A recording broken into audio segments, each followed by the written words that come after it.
une augmentation de la fiscalité, 300 000 en 2024, 600 000 en 2025, ainsi de suite. Pour nous, c'est un rouleau compresseur fiscal. Une fois en route, on ne peut plus l'arrêter. En plus, hélas, sur la même règle de répartition, c'est-à-dire la population DGF des communes membres. Pour nous, cela va écraser les petites communes et même à terme ses habitants, parce que la fiscalité, prenez vos calculettes et vous allez voir comment ça va devenir. Revenons à nos moutons, juste pour dire qu'un vieux dicton que tout le monde connaît, dit les bons comptes font des bons amis. Depuis presque 4 ans, après des multiples réunions, parfois sont devenus des dialogues de sourds. Tout le monde s'accorde pour dénoncer le problème et personne n'ose proposer une solution. Pourtant, des solutions existent. Il faut revenir à l'acte 1, avant même la création du CIMAGE en 2017, et prendre en compte le coût réel des charges liées à chaque compétence, scolaire, ultrascolaire ou petite enfance. Et partant de là, on transfère à chaque commune la fiscalité correspondante selon ses compétences. Je prends l'exemple de Batchanguer, on n'avait pas la compétence petite enfance. On a hérité au passage. Ce qu'on appelle AC, depuis 2018, tout le monde en parlait, la dernière fois on a trouvé le joli mot, on en a assez de AC. Finalement, le plus ou moins un transfert fiscal. Même dans notre cas, c'est devenu un détournement de la fiscalité à toutes les communes selon l'unique règle de la nombre de population DGF. Le vrai problème est là. Nous demandons uniquement l'équité et de payer le juste coût, ni plus ni moins. La survie de nos communes en dépend, tout simplement. D'ailleurs, cela est gravé dans la Constitution, dans une notion de péréquation qui protège les petites communes. Nous avons essayé toutes les portes. Notre député, les sénatrices, la sous-préfecture, la préfecture, la comité d'agglomération, la DGFIP. Et là, c'est sans résultat. Il ne reste que 2 portes. Le tribunal pour demander réparation et la porte de sortie. C'est ce que je voulais vous dire. Merci. Je suis tout à fait en accord avec vous, monsieur le maire. Parce que ce qui se passe pour vos communes est à identique pour toutes les communes, avec parfois des zones d'impact qui sont un peu supérieures. Ceci étant, il y a un point sur lequel je reste mesuré. Depuis presque 2 ans, en tant que président du CIMAGE, j'ai tapé à toutes les portes. Vous parliez de sous-préfecture, de préfecture, de DGFIP, de députés, de sénateurs, mais moi je suis allé encore plus haut. Je suis allé jusqu'au plus haut sommet de l'État.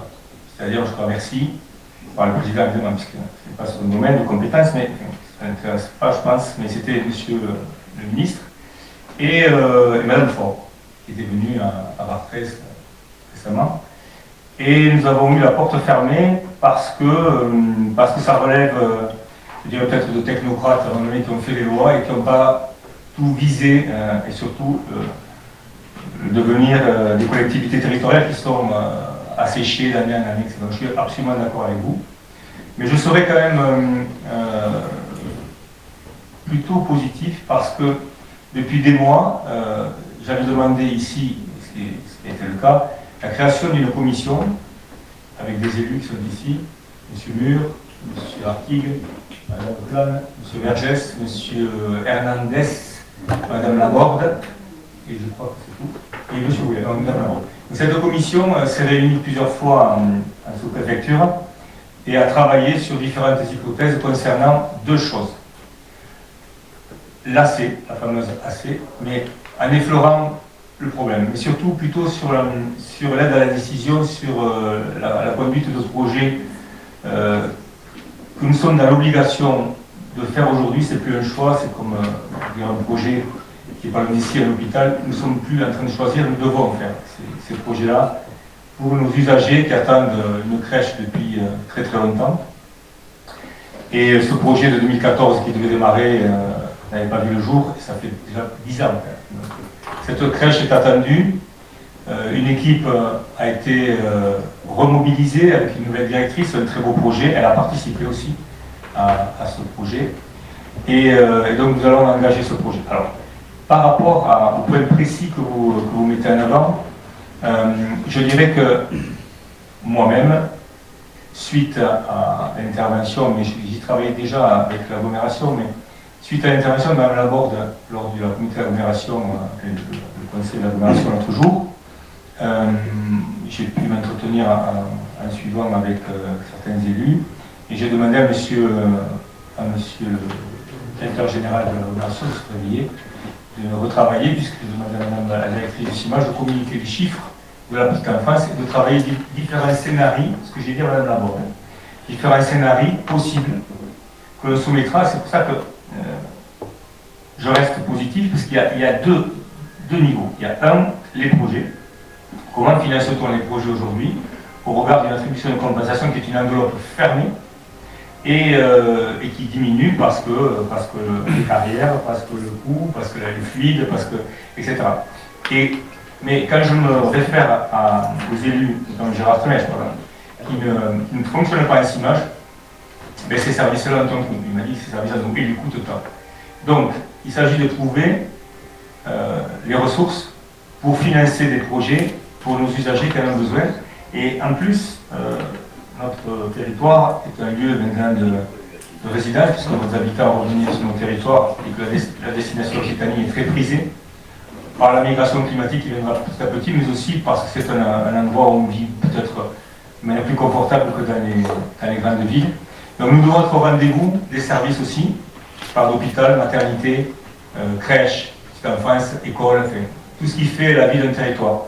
Alors évidemment, mais je vous le dis en toute transparence, le coût pour la commune de Val-sur-Guerre, les communes de Val-sur-Guerre, vous le dites, mais il est aussi pour d'autres communes ici, je veux dire, toutes les communes, vous le dites, Jacques, mais je suis d'accord avec vous. En fait, nous sommes entre deux positions. Celle de tout arrêter parce qu'il y a un problème qu'il faut régler, mais vous n'êtes pas sans savoir que les subventions que l'on tient depuis des années, je dirais qu'il eût été mieux, cette maison de l'enfance, voit le jour en 2014, on ne serait pas en train aujourd'hui d'en discuter 10 ans après. Et je pense que nous devons, nous élus, de rendre enfin ce service aux usagers.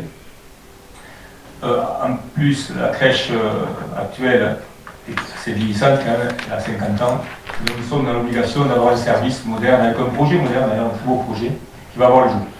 À nous, maintenant, à charge de financer ces projets. Et d'autre part, en ce qui concerne la fusion de compensation, je vous ai dit lors de la dernière réunion des maires ici, que nous allons organiser une plénière le mois prochain, quand nous aurons tous les arguments. J'ai déjà, je ne vais pas vous le livrer ce soir, j'ai les retours des GFI, j'ai les retours agglomération, pour pouvoir décider ensemble de la suite des opérations.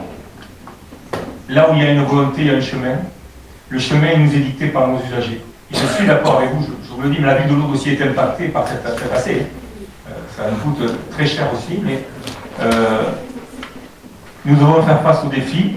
Je rappelle aussi que grâce à la préemption de la ville de Lourdes sur la cuisine Sogeres à 1 €, nous avons fait une économie énorme sur la construction d'une cuisine centrale dont nous sommes dans l'obligation aussi de répondre, puisque le conseil départemental, depuis des années, avait demandé à soit procéder à une extension, de participer, et j'ai fait chiffrer à l'époque, il y a 3 ans, le coût de la participation pour étendre ces locaux, qui est énorme. Donc nous avons pris la décision plutôt de construire notre propre outil. Mais quand on a la possibilité d'avoir, de récupérer, de prendre à 1 € un outil qui permet, c'est un effet d'aubaine, j'appelle ça un effet d'aubaine, il n'y a même pas de question à se poser. L'intérêt général, l'utilisation du denier public à l'euro près doit être appréhendée de manière honnête et sincère. Et c'est le cas. C'est pour ça que j'avais soumis au bureau du CIMAGE cette possibilité d'exercer le droit, ce que nous avons fait. La ville de Lourdes met cet outil à disposition du CIMAGE parce qu'il y a quand même, j'ai lu, 13 000 repas de plus faits l'an dernier. 13 000 repas de plus faits l'an dernier. Donc il y a une vraie demande, presque 10 000 repas dans les 6 derniers mois. Donc nous devons faire les repas pour nos enfants des territoires et nous devons aussi construire cette crèche. Donc nous allons le faire, mais je suis déterminé avec la commission qui a vraiment bien travaillé. Je remercie d'ailleurs monsieur le sous-préfet qui est un homme remarquable, qui a mis tout son temps à disposition avec notre équipe d'élus et aussi les services de la DGFIP, M. Nolt et ses adjoints, ainsi que M. Réveillé qui s'est joint, pour trouver des solutions, et nous allons trouver des solutions. Quand vous dites fin, ce sera vaincre ou mourir, en gros. Non, ne vous inquiétez pas, M. Sader. Je suis conseiller départemental du canton Lourdes 1 et Val-sur-Guer est dans mon canton et ma binôme est Evelyne Laborde et nous faisons tout notre possible et je vous promets que nous allons trouver la solution. Elle existe. Elle existe, donc on va la trouver. Et je pense que nous aurons besoin vraiment de ces outils, non seulement pour répondre aux besoins immédiats, mais aussi dans les années à venir, puisque les résidents qui arrivent ont besoin de ces services.